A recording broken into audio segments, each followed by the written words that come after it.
Happy Hispanic Heritage Month. And thank you for tuning in to Color in the Conversation on Perinatal Mental Health. I am Andrea Clark. I'm the director of the Alliance for People of Color here at PSI. And supposedly, somebody told me I was now deputy director and a deputy CEO, I'm sorry, of PSI as well. So still kind of sinking in. I am excited about our conversation today. This is something that I don't know a ton about, but I don't know a ton about the subject, but I feel the subject, if that makes any sense to anybody who's listening. I love it that my panelists are nodding their head. They're like, that's exactly what you're supposed to do, right? Like, we're going to be talking about ancestral practice and how that plays into mental health in the perinatal period. And we have two of the most wonderful folks that we could find that talk about this. This is the work that they do. And when they met them and they started talking about it, I was like, you've got to come on Color in the Conversation so you can talk to our audience about that, about the work you do and about ancestral practice and somatic practice and like being in your body and what does that mean? How does it all tie together? So we're going to get into it. I'm going to let them introduce themselves, but my guests today are Dr. Monica Noriega and Dr. Hayleé Lavariega. Okay. Yes. Okay. And they've been doing this work for a little bit now, especially for those of us who watch. I know a lot of you who watch are members for the Alliance and for PSI, and you're providers or you're leaders in this area, and may at some point have been help seekers yourself, but they especially have been doing some amazing work with the folks, the caregivers, the folks who provide the care. So I'm going to ask them to introduce themselves and talk a little bit about who they are, where they are. And we'll start with you, Monica. Thank you, Andrea. I'm just so excited to be here with PSI, and congrats on Deputy CEO. That's so exciting. Thank you. We love to see it. Hello, everyone. My name is Monica Noriega. I'm a licensed clinical psychologist by training based out of San Francisco. And I also identify as a Chicana, as a doctora, as a student of ancestral practices. I do direct clinical services with pregnant people, mostly from across the Latina diaspora. And I also do training, capacity building, facilitating spaces with my comrade and dear friend, Hayleé. And we're just so excited to be here. I'll pass it to you, Hayleé. Thank you so much. Hello, everyone. My name is Hayleé. My pronouns are they, them, and I'm here in the Puyallup Lands in what is now called Tacoma, Washington. And I'm originally from the south of Mexico in Zapotec lands. So a big part of my connection of being here is that desire and that reconnection and the work of reconnecting that I've been doing through the years. And so really excited to be here today and getting to have this conversation with you. Thank you again for the invitation, Andrea. Absolutely. I'm so excited to have both of you with us. So let's just get into it. Hayleé, what motivated you to get into the study and get involved in the promotion of ancestral practices, especially with perinatal people in the perinatal period? Yeah, one of the direct connections for me is the lineages where I come from. So my grandmother has been passed with the, medicine of caring for others. And her grandmother, my great-great-grandmother, was a birth worker. So we have been able to have that in, that connection. So that has been an important part of when my mom gave birth, being there and getting to witness all of the care that my grandma and my auntie got to do for her, coming in and doing the herb baths and being able to have that, postpartum support was really important and something that I remember from my environment as a child, being able to witness all of that. And also I was the oldest, so I had to do a lot of care also and support. So like learning a lot of the different practices was really important. And I think it took me a while to be able to reconnect all of the memories, but also we'll talk a little bit more today about that constant disconnection that the colonization really make us do. So it really comes from that, way of being with my family and continue to learn and ask the questions to keep passing on the knowledge forward. Absolutely. What about you, Monica? Thank you, Hayleé, and thank you for this question. I think in reflecting on this question, even from the conversation we had yesterday with Alianza, my answer changes every time of what brought me to this work, of what caused me to this work. On one hand, I have professional lineages that have been passed down to me, that I've been doing a lot of work in community around discerning what medicine still works for us and what no longer works for us and our people. What are the things that have been passed down professionally in the perinatal mental health period, the perinatal mental health field, rather, that were part of a system of white supremacy, part of a system of domination and control that are actually rooted in these legacies of colonization. So as I do that work and unearthing those harmful legacies and professionally, it also led me to do my work personally. And personally in the ways that as a Chicana, as someone that is Mexican American, was born here, also has lineages in Mexico, also has native lineages, has been systematically disconnected from our medicine, systematically prohibited from using these practices. And that's manifested in a variety of ways, not just in how we were raised, but also what we learned in school, what we didn't learn in grad school, whose stories dominate what wellness is and what wellness isn't.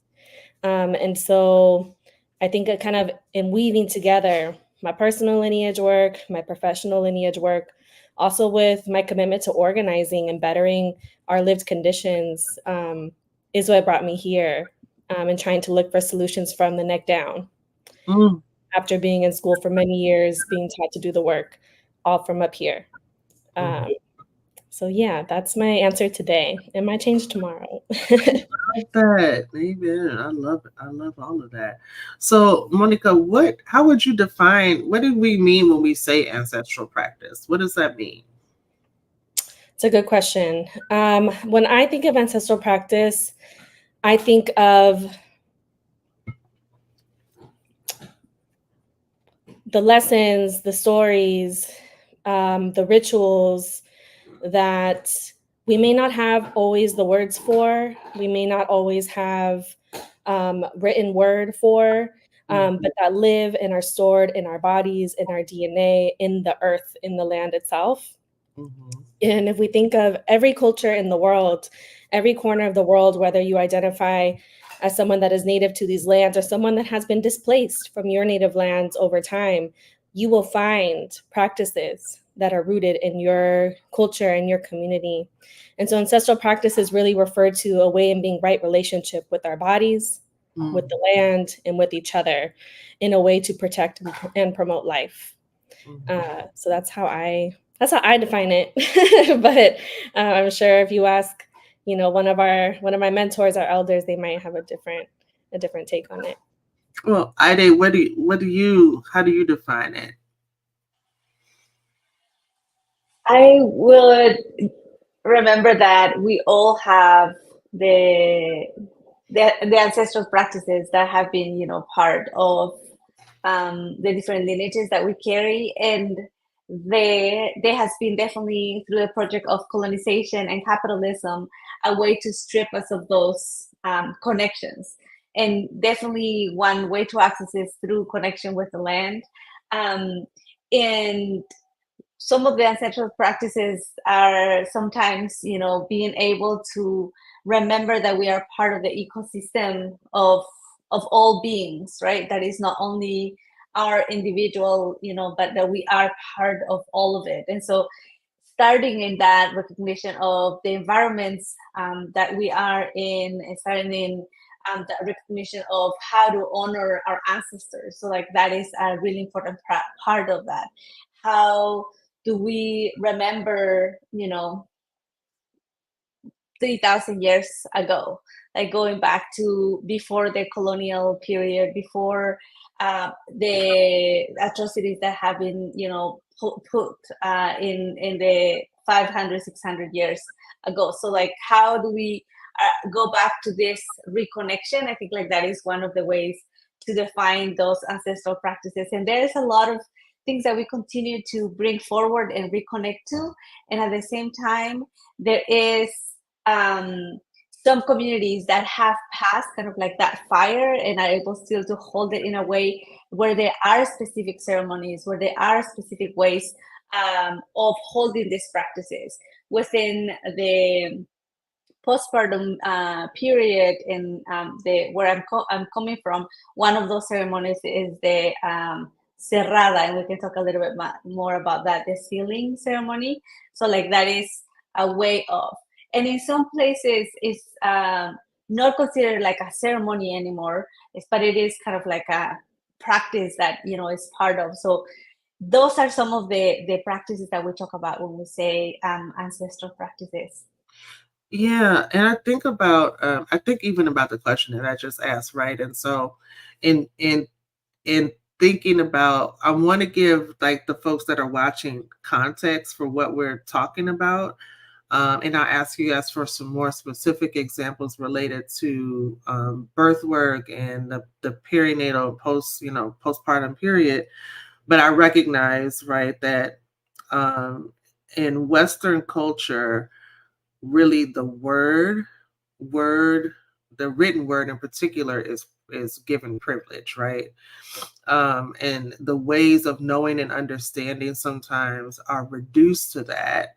And so by asking for a definition, I almost felt like there might be ways that these practices and really what we're talking about when we say ancestral practice, those two words are way too small. And whatever we're able to articulate about what those two words mean really are, some of the stuff is beyond what we're able to speak, right? It's beyond, it defies definition. And so in attempting, I had that kind of realization in attempting to have you all kind of encapsulate what you mean. It's like, that's a really Western way to ask the question, but I don't know how else to ask the question, right? Being a Western educated woman. But I also think about, as we start to realize, right, that what we call people of color or minoritized populations in the context of the United States, really we are part of the global majority, right? And we are part of our ways of knowing and understanding and being exceed what this kind of like what those of us who have been educated or taught or even lived in these westernized contexts for so long, we become, because there's no way to define some of the ways that we come to know and understand, and even what it means. Like you said, Monica, I appreciate the taking the limits off the narratives about wellness and what it means to be well, and how you go about doing that, right? And it's interesting. You both talked about part of the practice that you honor is very simply putting it, reconnecting yourself with the earth. And I just came back from Spain a couple weeks ago, and one of my friends was saying to me, when you come home, maybe within a day or so, go outside, like either to the park or to the beach, and like put your feet on the earth or near the water, because it becomes a way of your body like recentering and reconnecting to itself, and to let you know that you are back home and it makes some of the adjusting to like the time differences and all of that a little bit different, a little bit easier. So when we talk about these, recognizing the limits that we have in using words to describe ancestral practice, right? But what are some of those, some of the actual practices or ceremonies? I was also thinking about how in the Jewish faith, in their culture, there are certain practices that they have when a baby comes into the world, right? And within a certain number of days, there's certain rituals that they do. And those have been things that have been done for thousands and thousands of years to welcome a child into to the community. When we think about the perinatal period and we think about a newborn, new mom, new family, like what are some of the ancestral practices that you work with people or talk with people about to help people adjust to that, the being a new parent, Monica?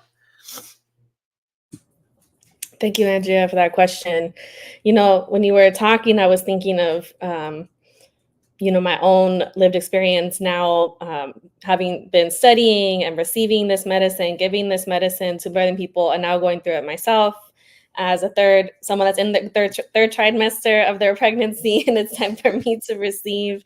And kind of I think the first part too, especially for folks that are not connected to their cultures or their communities, or have been systematically disconnected from their ancestral practices, there's a mourning that happened first. That why don't I know? Why do I feel like there's something missing? And I think that was a big part of my journey. And then I look back and I'm thinking, well, actually, there were some things that I did receive as a baby, that my mom did receive when she was pregnant, that maybe we just didn't call it as such. So a big one I can think of is the first bath. In my culture, it's really important that the grandmother gives the first bath to the baby. And that is passed down from a lot of different sovereign Native American communities. And during pregnancy, one that I work with a lot with the pregnant people I work with, and also I'm looking forward to receiving myself this Saturday, is a protection ceremony. Because I think, especially for Black, Brown, de-indigenized folks, the fear that we may not make it, the fear of death and dying, for the birthing person, for the baby, is not just a fear. When we have data, when we have seen with our own eyes how these systems fail to protect and fail to listen to us. Yeah. That protection ceremony can look a lot of different ways, but the most important features of it is that you are surrounded by people that are caring for you, surrounded by plants and different medicines from the earth that make you feel grounded, that you use all 5 of your senses to help you recognize that you are being held in every moment by the Great Mother, our Mother Earth. So that's kind of one example, and it can look many different ways. The postnatal period, though, is when I really think the rubber hits the road with the medicines, especially during the first 40 days. Many different cultures have their ways of practicing the cuarentena. And for me, I think it's been an act of resistance and rebellion to be like, I am going to have a cuarentena because my mom didn't get to have a cuarentena. My grandmother didn't get to have a cuarentena because they had to go back to work. Because this country does not value or does not give birthing people, postpartum people, that luxury to be able to stay home and receive that care, right? And so when we receive these medicines as people that have been disconnected systematically, it is a way of not only giving ourselves that care, but also repairing those harms for the generations past and the generations to come. So those are just a few examples. I know I did mention the cerrada de caderas, or the closing of the bones, which can look a lot of different ways depending on where in the world you are. But the way that I was taught and that I practice it is that it is a multi-step, multi-ceremony act of love for the birthing person to essentially help the person close one chapter, energetically seal the parts of the body that have been busted wide open, for lack of a better word, through the process of birth, not just physically, but also energetically. So something that we talk a lot about, especially in Mexica or Mexican Chicano medicine or curanderismo, is aires or airs, different types of air that might get stuck or trapped in the body that can cause all kinds of ailments. So it's really important that you restore heat and warmth to the body, and you close the ports of the body that energy can come in and out, in order for that person to be able to heal properly, not just physically, but spiritually, energetically. Yes, that's just a few examples. What would you add to that, Hayleé? One of the parts of the cuarentena in for my family and my mom is the bath. So that my mom and my dad know herbs and roots very well. So either, like you go foraging or you go to the market and are able to find and know exactly where in the market to find the herbs, and then to be able to have the herbal baths. And something really important to know is that I really appreciate, Andrea, you talking about the body and the body connection as well. Like in Western medicine, it's treated like there's like a one part of the body, right? Like there is no connection to the full embodiment and to the spiritual part of that. So the baths in the care for la cuarentena, and the way that my family, my grandma has, and I learned how to do it, is that there's no disconnection between your womb and your hand and your shoulder and your foot. Like all of us is a one body connection. So we have to care for and be gentle with and love the entire body. Yeah. And that there is a connection to the spiritual healing also that comes into that. And a lot of these practices are done in community. All of them are done in community, are done collectively. And within that, there's a co-regulation that we're able to have with each other and be able to support each other, and not having to hold all of it as one person. So that cuarentena period is a period of rest as much as possible, and a period of care for the mom and for the baby as well. So there's a lot of care into supporting the care for the baby, and then just be able to receive the baby. So we're talking in a circle recently, and they were talking about like that, getting the clothes prepared, right? It's like already a practice of like, this is so special because it's the receiving of the baby as well. So there's that period that really has to do a lot with especially the cuarentena. And in different cultures, there's the way of the umbilical cord, like the caring for it, the way in which the color, and the way that like you care for the baby as well. Like, so those baby and parent, birthing person, mother connection, that it is surrounded with care by others. And those are, I want to talk a lot about the traditional part, and not to forget that in the modernity world that we live right now, right, sometimes it is not easy, especially within the immigration context, to bring a parent or a grandparent or an auntie to be able to support you, or a sibling, or like somebody in your life.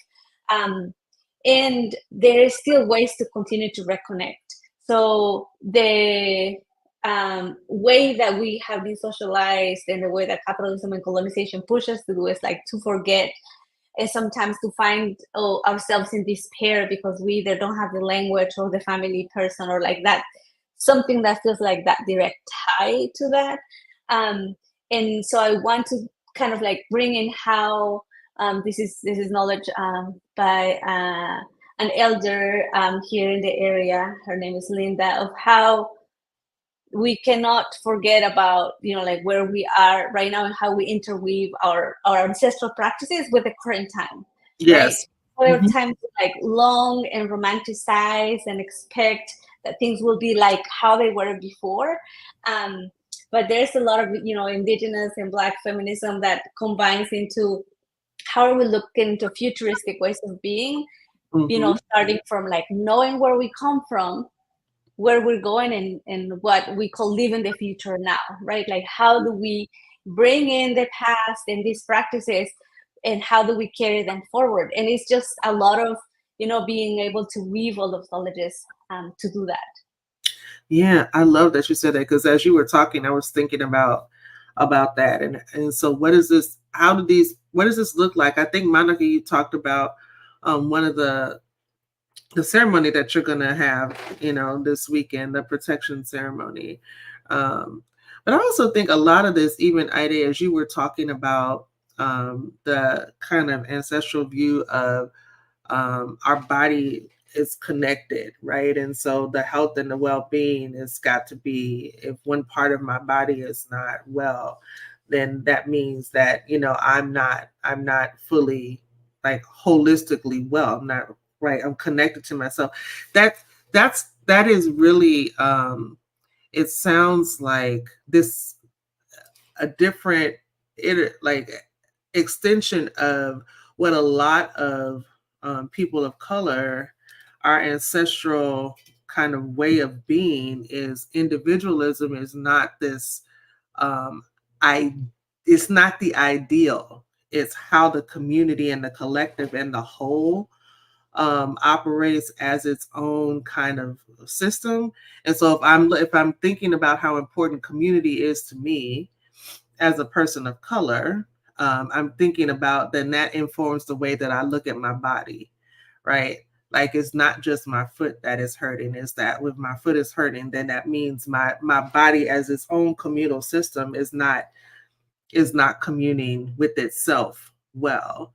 But it also sounds like some of this, and some of the ways that I think about bringing ancestral practice, like, forward into the contemporary, is just honoring the spirit of what our ancestors, what they did to not just survive, but what they did to live, right? They did to.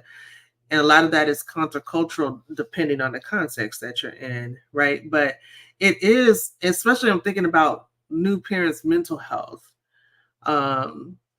It is kind of countercultural, because I think in our society, being a parent, being a mother is seen as this highly individual experience, right? Like, you are the mother. You're supposed to know what to do for this baby as soon as the baby comes.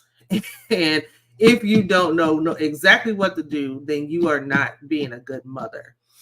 Where the wisdom tells us that in times past, the community, whether that be the immediate family, whether that be the village, whether that be, the town, like, and it's what happened with African American folks too, African American, but also African folks.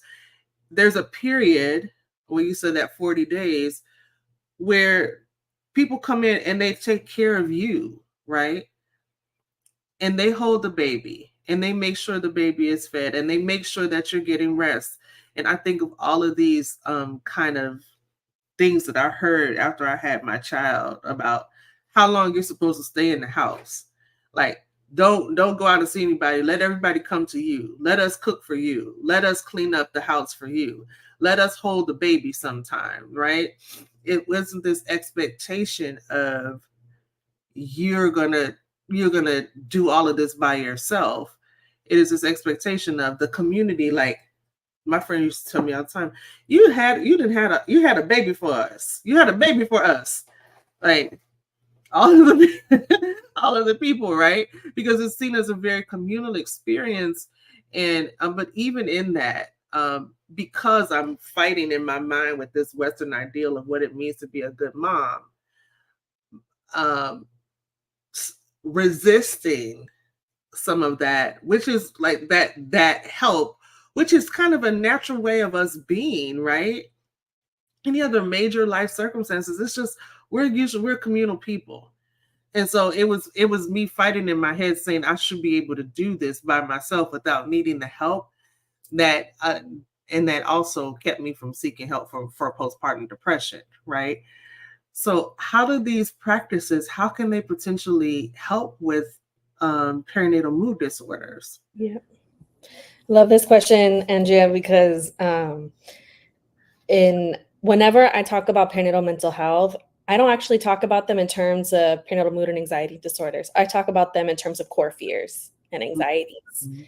that even under the most ideal circumstances, you can expect a birthing person during the perinatal and postnatal period to have fear that their body will be damaged, Mhm. fear that they will be abandoned or separated from their baby or Mhm. from people that they depend on for care. You Mhm. can expect that they will have fear of death and dying Mhm. for themselves and for the baby.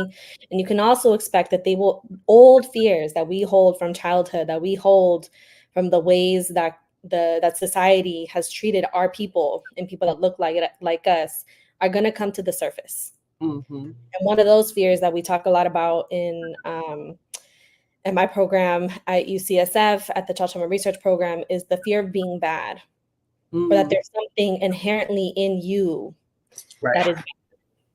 And then when Mhm. you make a mistake, it's not just because you made a mistake, but it's because you are actually a bad person or that your people are bad.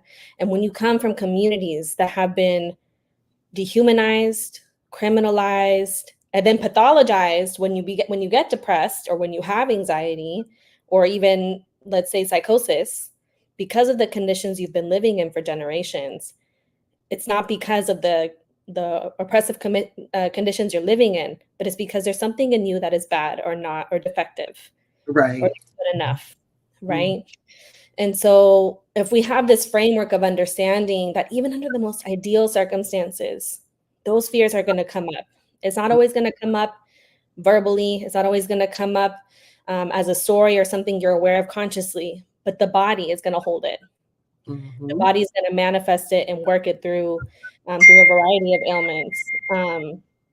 And so when we think about how ancestral practice in somatic practice is so important as not just a tool, but as something that can weave together the interdisciplinary medicines that we have at our disposal. What it does is it allows us to reconnect all of the disorganized, all of the fragmented parts of our psyches, of our relationships. Right? Mhm. That's what trauma does. That's what fear does. It disconnects us from our bodies, from our surroundings, from each other, and from the land. Right. Mhm. So what these somatic ancestral practices do is they allow us to come back into our five senses, allow us to feel safe in our bodies again, allow us to feel safe to receive in Mhm. relationship again. Mhm. And also allow us then, when we feel those sources of connection, to then connect with the baby. Because we also have to remember, even before the baby comes, there was already a relationship there, Mhm. a symbiotic relationship with this other being that will soon be here, hopefully. Mhm. Right. And so as we do all of these things, it's a way to reconnect, reweave the threads of all of the things that might manifest as perinatal mood and anxiety disorders, but at their core are all forms of disconnection and are all manifestations that are completely understandable, Yeah. especially under the context that we're currently living in. Yeah, absolutely. Do you think that these things are different depending on the stage of somebody's postpartum journey, where they are with pregnancy, thinking about becoming a parent, pregnancy, early pregnancy, late pregnancy, postpartum? Like, are there different practices or different needs that need to be fed during those different stages? Yes. And I'm also thinking, especially for looking to conceive also, Mhm. and the getting, de cerrada de caderas is like one of the ways to support the body. And so it is with a rebozo, with a shawl, right? Like to that is also used to carry the baby. And so to be able to support your hips and your womb and your body to be able to, and so even though it's specifically for the hips, it goes all the way, like from the head all the way to the toes, and like the wrapping and the caring. So there's definitely different ways of care for different moments. there's several medicines around also the coldness in the womb, and then being able to bring heat back, and the connection to all of that with science, right? And blood flow and what it means. But there's like a lot of connections that again are ancestral practices that now we're seeing the connection of how it really works. So yes, there's different ways of support, and there's also different practices also within the different cultures. For example, within the Latina community, you know, the way that friends that I have in Venezuela and Colombia, right? Hold care is different from the ways that we hold it in the south of Mexico, or even within Mexico, Central Mexico, North Mexico, and the different indigenous peoples that live in those places. So I'll say yes in the different ways, in through the different stages. And something that I want to go back to two things that you both shared. Andrea, you said something around the remembering that we are the global majority, and I think like in that there is something really important to recognize and also reclaim our power as a global majority, because we have a lot of knowledge and a lot of ways in which we can continue to weave and be in solidarity for collective liberation. And so that feels really, really important to remember in all of the places that we are, because we talk about the genocides that are being committed right now against people across the globe, in Sudan, in Palestine. And so how in the Congo, how are we in Haiti, right? Like how we understand that by being a global majority, we remember that we are connected, and that our lives and our, you know, liberation is bound up together in order to be able to bring the justice and the future that we want for the babies, because the project of colonization is genocide, is erasure. So by doing this work of reconnection, is like we are fighting, you mentioned, right, like against these forces that look us to have that disconnection that then creates trauma, that then allows us to have to go through this, or creates that we have this. But through these medicines, something that we talk a lot about is the metabolization of trauma. I think you want to say something, please. I want to hear what you have to say, and I had something else, but I want to hear you, Andrea. No, well, first of all, I was making a mental note for myself about the way you talk about these practices as medicines, right? And even that kind of being almost subversive, like in a you know, in a way that we come to think of like what medicinal intervention means for our well-being and our health, especially for our mental health. But it was the point you were making about the connection, right? And that we are, it's again this thing of us not being, we are individuals, right? We are empowered to make our own decisions about our bodies and our the things that we want to do in order to exercise our opinions and our freedoms to enhance our well-being, right? So we are very much individuals, but also thinking,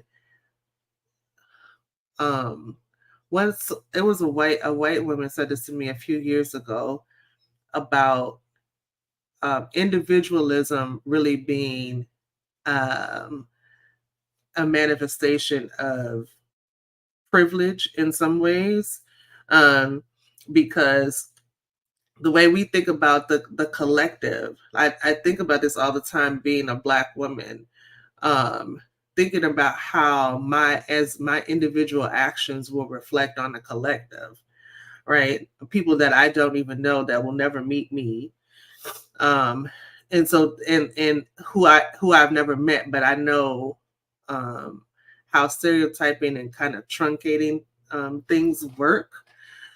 But I also know that because I am a person who is connected to a 2/3 world that is often demonized and vilified, that there's this other sense of responsibility for those folks in terms of like making sure that my work leads to the liberation of well-being and all that of all of those people, but also wanting to very much allow to, there's this balance, right, of not being paternalistic and patriarchal and adopting the tools of the master in order to do that work, right? And I've said for a long time, one of my mantras has been like, I can learn something from everybody with whom I come in contact, right?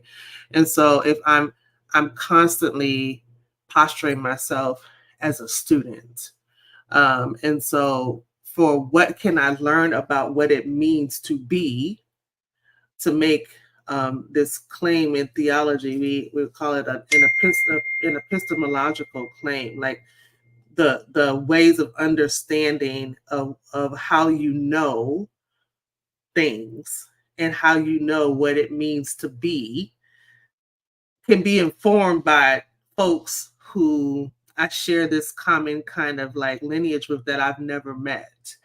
But I have to avail myself because westernized thought tells me that there's a superiority because of my physical and social location. So I don't know if that was just word salad, but I was I was thinking that's what I was thinking as you were talking, Heidi.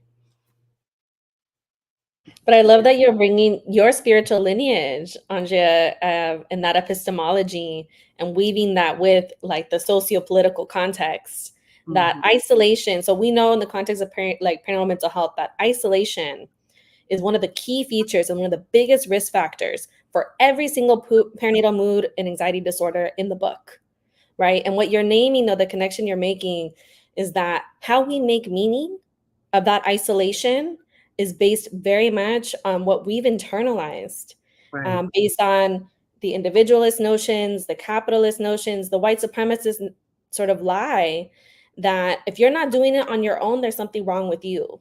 Right. And where spiritual embodied ancestral practice comes in is it helps us challenge that, challenging the gaslighting that we've all learned to do. And when our bodies are trying to tell us that there's something wrong, or there's something missing, or this feels good and this feels right, and I want more of this, and I don't want to override it, right?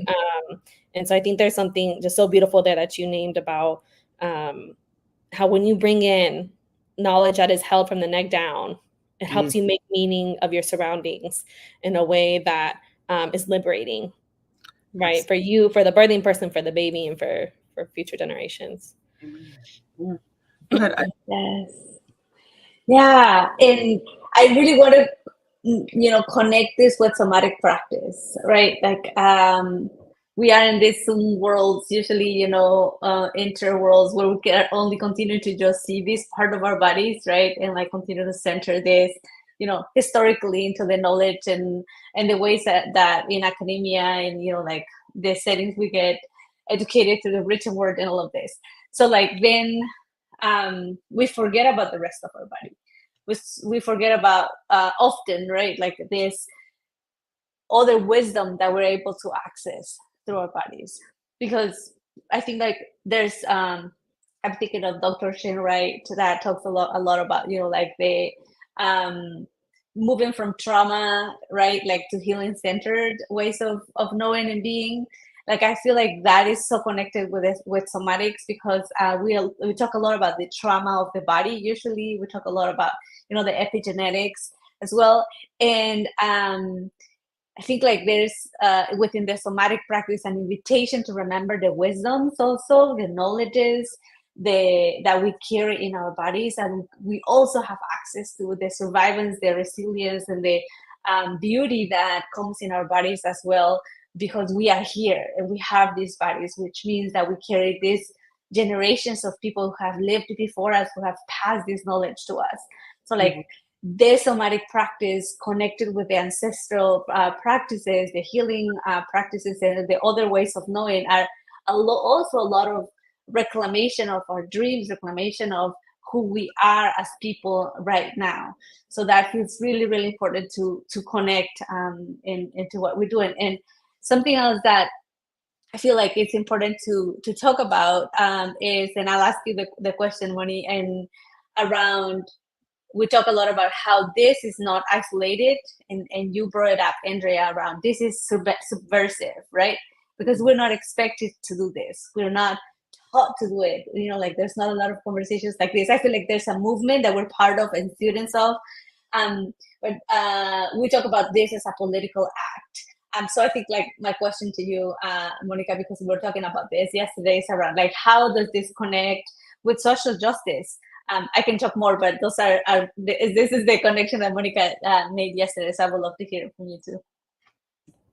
Yes, thank you for that question, Hayleé. How am I going to answer this today?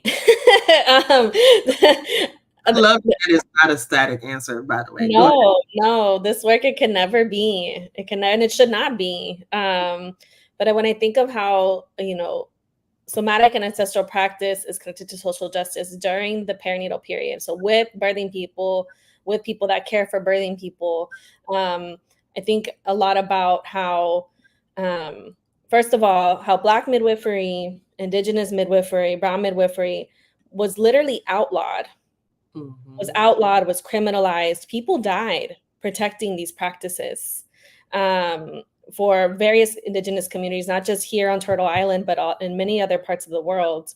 And today, we are reaping the benefits of generations of organizers, generations of birth workers, of healers that have fought not just to protect and continue to practice this medicine, because it never goes away, it just goes underground, right? But that the reason why students like myself and Hayleé are able to do these practices out loud and do them on platforms with PSI and in spaces where otherwise they might continue to live underground is because those organizers who are working alongside healers and birth workers work to change the material conditions. So at the same vein, at the same time that you're doing a sealing of the bones, at the same time that you're doing a baño de hierbas or whatever the practice might be, you're also fighting for a minimum wage increase so folks can continue to get paid. You're also fighting for services for people to get what they need so they can care for their children and their babies. You're also fighting for Medicare for all. You're also fighting for universal childcare. You're also fighting for mutual aid networks so that people can stay home and rest and care for themselves and their babies, especially for our working class. I'm thinking about here in California for our farm worker communities. Want to say shout out to one of my great friends and teachers, Maria Bracamontes and Campesina Boom Justice, many other grassroots organizations that are not only providing the healing, but they're also providing the justice, right? Yeah. And so, want to definitely shout out the Kindred Healing Justice Collective and all of those folks that have been teaching us for a long time now that there can be no justice without healing and no healing without justice, and that this medicine has to exist alongside changing the oppressive material conditions that are making us sick to begin with. Yes, you just reminded me, I need to print this quote back out and put it up, of one of my favorite quotes from Audre Lorde that says, caring for myself is not self-indulgence, it's self-preservation, and that's an act of political warfare, right? And so the idea, but that we need folks on every front of this fight, right? We need folks on the front of doing the work of helping Black and Brown and otherwise marginalized people understand how to care for themselves and to avail themselves of the tools and the practices that are available to them, help them understand that, right? But we also need, and some of those folks might be also the folks that are pushing for legislation, that are community organizing. But some of those folks who are community organizing might not be doing the direct healing work with the communities. And I also want us to be mindful, because I think this we're running into time. I could talk to you guys forever. But we're running into time. But also, I'm thinking about the folks, because you briefly mentioned the folks who do the healing, the caring work, the caregivers, the people who are leaders in the movement in this way. And in what ways do ancestral practice help for those folks to be maintain their own well-being so that they can keep doing the work? Because one of the things that I constantly fight against, both in myself and in the clients that I have as a therapist in my pastoral like counseling practice and all of this, is getting folks to understand there is a lot of work to be done, but in that same idea of community, like there's a reason why the hand might be connected to the arm, and the arm is connected to the shoulder, but they all have specific functions. And so every good work is not your work to do. So how do we maintain our own and not pick up some of the negative, like socialized tendencies, especially for women and women identified people of color, that we've got to do all of it. We've got to be the healer, we've got to be the advocate, we've got to be the caretaker. But for those of us who find ourselves in like caring professions, like how do these things help us to maintain that balance? I say this all the time, but it's really present for me this week, that this, in the same way that white supremacy culture, that the medical industrial complex harms and perpetuates violence against Black and brown birthing people, is the same way that it perpetuates violence for Black and brown birth workers in the system. I can't tell you how many brilliant Black and brown midwives, doulas, OBGYNs, clinicians that I talk to and hold space for on a regular basis that are just feel completely helpless and broken down by the system. Why do I feel like I'm not doing enough for the community? Why do I feel like I'm perpetuating harm by working in this system? And so what I would say to that question is how this medicine is also for us to heal ourselves first. We have to learn and how to receive and care for ourselves first as we do this work. And we're just talking about this yesterday after the live with La Alianza with Xochitl about how there is something so insidious about the way that this lie that we are not worthy of receiving and that we are not worthy of doing this work. Who am I to talk about these practices that seem just so big, and we put it on a pedestal when really that's what the earth and that's what our ancestors are calling us to do. The earth and community loves us so much that they allowed these practices to continue to live on in our bodies. And so by continuing to talk about it, continuing to feel when everything around you is telling you to just keep going and ignore and gaslight and override, is a radical act. It is a radical act. What would you say, Hayleé? Because I know we were just talking about this yesterday. Yeah, I also want to acknowledge, because we're having this conversation, the systemic conditions that create for this to happen, right? Like the fact that like sometimes it's put on us or the collective of healers, and it is a systemic issue, and yet the complexity of it is that we still look for ways to hold each other and find community. I feel like that's also a big important part. And here locally, there's groups we usually, like that have to do with some sort of music and being able to learn or to dance. So it can be any way of somatic practice, of movement, of gathering that allows us to be able to be together and be able to share our stories and like see each other and reconnect. The conversation earlier when we were talking also about individualism, it made me remember a conversation from Prentice Hepfield that I was listening to, and talking about like how they are thinking, about how the word individual, right? It's almost like an impossible concept in a way, because we Mhm. cannot really be individuals, because we are so interconnected and part of ecosystems. And so I think like the way that here locally we're trying to do that, and this is actually how Monica and I met, is holding space for love and care for others. Being able to have a retreat space or a rest space where we are able to reconnect, to talk about our identities, and to be able to hold each other and be in community with each other. So there's, that, I think, like, to end in like a really hopeful note, that yes, like there's a lot of disconnection, and also we are always constantly being subversive and finding ways of reconnecting to the land, to our practices, and always to each other. Right. I love this. Thank you so much. I have so many more things that like I could talk to like another 2 hours about this.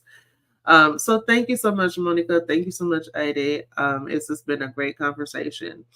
And I want to encourage those of you who are caregivers, who are our community health workers, our doulas, our midwives, our nurses, doctors, mental health clinicians, those of you who work in this field and you're working with birthing people and their families during the perinatal period or even thereafter, right?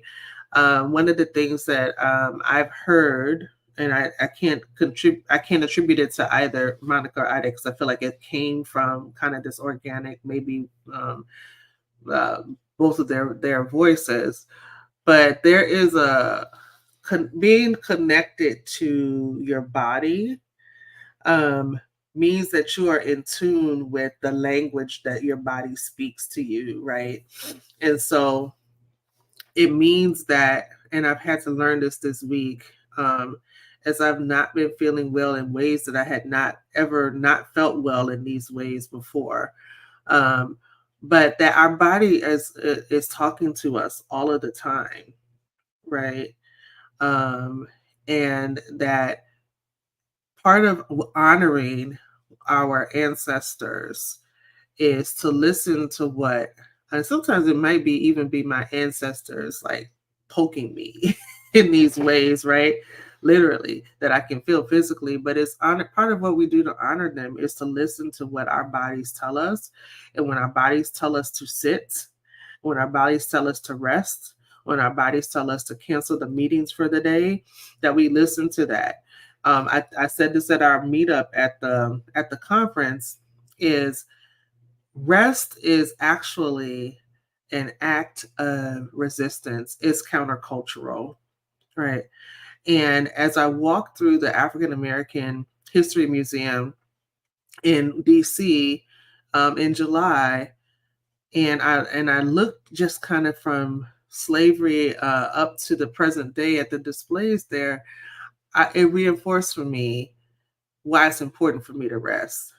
That I come from a lineage of people who literally could not. And for them to dare to rest would put their lives in peril. And so now let me take the rest for them, right? Whatever way that means. And I don't know who that's for, but rest, you are not doing this great act of resistance and making a political statement by how you can burn yourself out, how many projects you can take on that people are not compensating you for, or even if they are compensating you for them, you're not honoring. I don't say there's no honor in that, but there's just as much honor in you being able to say no, because somebody who came before you was not able to say no. All right. That's right. Amen. I'm done preaching for the day. Please don't. All right. You can follow us on Instagram. You can see our Instagram scrolling. We're also on Facebook, LinkedIn. But I also want for those of you who are there who are in need of some help, you need someone to talk to, or your loved one needs someone to talk to, you're looking for resources in your area, please call the PSI helpline, and you'll see the number scrolling in either English or Spanish. And we have someone who will get back with you within 24 hours, talk with you, and direct you to services in your area. The maternal mental health hotline number is 24/7, 1833 TLC Mama. If you can't remember, if you don't catch the number, 1833 TLC Mama. Over 60 languages spoken. They're trained clinical counselors on the line. So that's for you. You can call if you're worried about a loved one, or if you are the non-birthing partner of someone who's recently giving birth and you're feeling, because we know that non-birthing partners can also experience perinatal mood disorders. Please call in, or if you just don't know what to do to help somebody that you love, please call. And last but not least, if you are in crisis, please, it's not even 7 numbers, not 10, not 7, it's just 988. Please call, and there will be a counselor there waiting to talk to you and to help direct you to get some help. Thank you, Monica. Thank you, Ade, so much. We're going to have you guys back at some point. We're not done. We're not done. Yeah. Not before that little one comes into this world, Monica. No. That's right. That's right. I'll bring her next time. Yeah. Oh, I can't wait. All right. Thank you all so much. Thank you, Thanks for joining us today.